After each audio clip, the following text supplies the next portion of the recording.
Hi, I'm Craig with ApplianceVideo.com. Today, we will be taking a look at the recirculation pump on this LG front-load washing machine.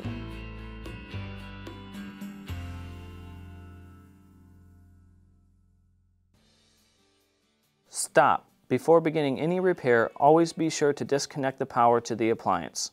It is also recommended to test the outlet for the proper voltage. Remember to also turn off the water.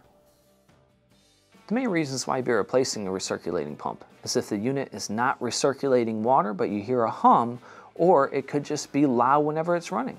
Now, click on the link below to view this repair video. ApplianceVideo.com guides you step by step, giving you the confidence to avoid recalls and callbacks, also saving time on repairs. Whether you're up against an uncommon repair or the latest appliance on the market, our videos have been created with you in mind. Our growing library of videos have been produced using our factory-certified technicians who have extensive in-field experience over the past 30 years. ApplianceVideo.com provides high-quality repair videos that anyone can follow, regardless of their skill level. We are here to help.